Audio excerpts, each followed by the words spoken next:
오늘 말씀은 요한계시록 11장 1절부터 6절까지의 말씀입니다. 또 내게 지팡이 같은 갈대를 주며 말하기를. 지팡이 같은 갈대라고 했는데 에스겔에서 성전을 측량하던 그런 측량의 도구입니다. 그래서 실제로는 길이가 한 3m 되는 그런 도구라고 하는데, 그게 문제가 아니라 측량한다는 행위 자체의 문제입니다. 측량한다라는 것은 아무런 소유가 없는 땅에 측량하지 않죠. 이것이 내 땅이 될 것이다 할 때 가로 얼마 세로 얼마, 이것이 내 땅이다 하듯이 하나님의 보호의 대상을 정하는 과정을 말합니다. 일어나서 하나님의 성전의 제단과 그 안에서 경배하는 자들을 측량하되, 다시 말하면 하나님을 믿는 자들에 대한 보호, 소유권을 이제 선포하는 거지요. 성전 바깥마당은 측량하지 말고, 바깥마당이라 그러면 성전에 속해 있기는 하지만 그 이방인들의 권한을 허용하는, 다시 말하면 그 보호에 빠져서 괴로움을 겪는 부분도 있다라는 겁니다. 그냥 두라, 이것은 이방인에게 주었은즉 그들이 거룩한 성을 42달 동안 짓밟으리라. 자, 여기 42개월이라는 기간도 나오고, 또 한때, 두때, 반때 라는 그런 기간도 나오고, 또 1260일이라는 기간도 나오고, 이런 것들이 다 그 교회 시대를 뜻하는 어떤 일정한 정해진 기간을 뜻합니다. 그래서 어감상 42달, 1260일, 한때, 두때, 반때, 이런 것이 길게 느껴지는 경우도 있고 짧게 느껴지는 경우도 있지만, 어쨌든 이것은 교회 시대를 상징하는 숫자다라고 생각을 하시고, 그래서 여기에 대해서 억지로 어떤 지금 일어나는 일과 이런 것에 대해서 막 끼워 맞추는 그런 해석은 바람직하지 않다고 보겠습니다.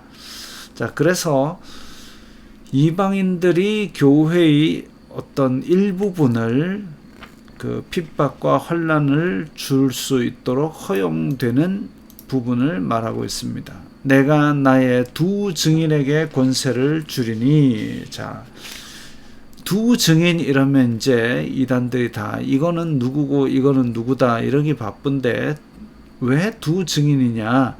구약시대의 율법에서 증인은 한 사람의 증언으로는 부족하다. 그래서 두 사람 이상의 증인이어야 된다. 그래서 예수님께서도 복음을 전할 때에 제자들을 둘씩 짝지어 보내신 것처럼 두 증인이라면 그 증거가 객관적으로 확실하다라는 뜻이죠.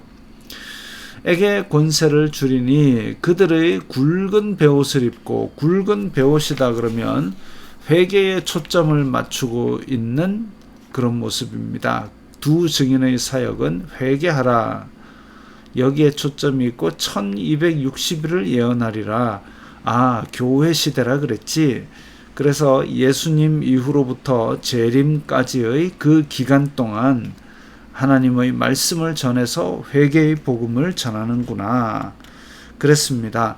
근데 아까 42달 동안 그렇게 성전 바깥마당을 이방인들이 밟는다 그랬으니까 교회에 대한 핍박은 있겠구나. 그러나 이 두 증인들이 계속 최선을 다해서 복음을 전하겠구나.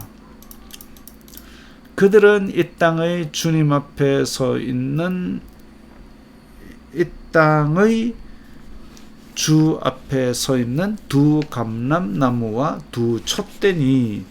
자, 그래서 두 감람나무, 두 증인은 두 감람나무다, 두 촛대다라고 얘기했는데, 두 감람나무는 그 구약의 스가랴 4장에 보면은 이제 예루살렘 포로들이 예루살렘에 귀환했을 때에 대제사장이었던 여호수아와 총독이었던 스룹바벨, 그들을 두 감람나무라고 그랬습니다.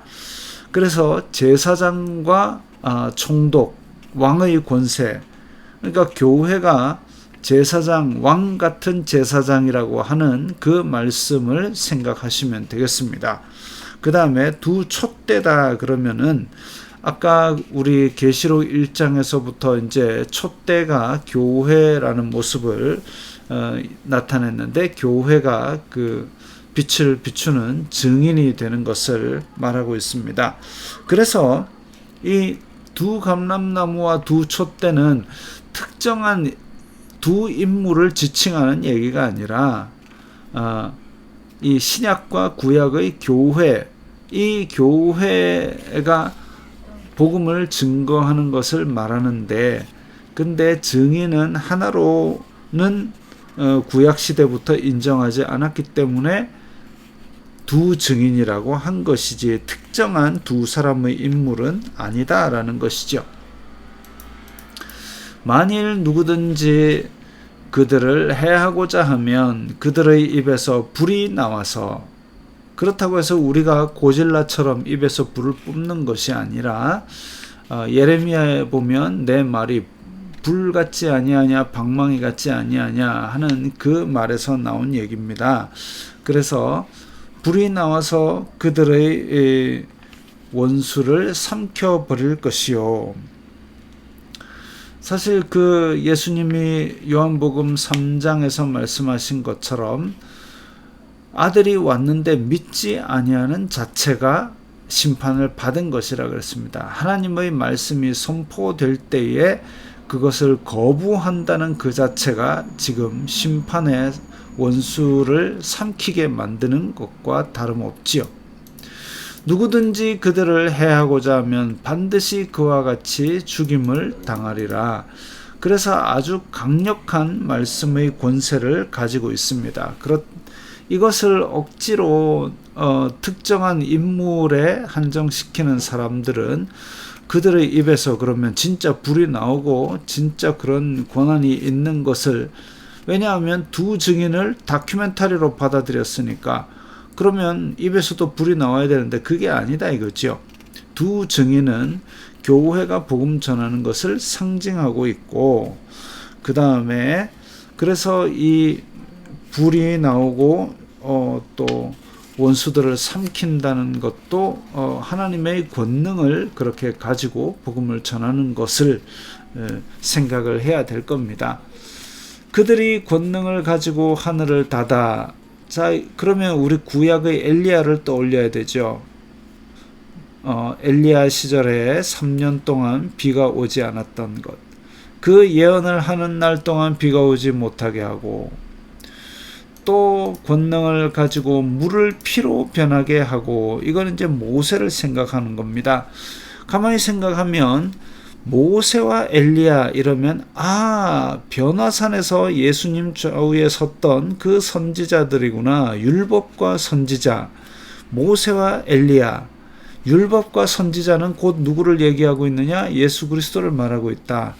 그래서 이런 모든 것들을 앞에 있는 다른 성경들과 연관시켜서 생각을 하면 바른 해석을 할 수 있겠습니다.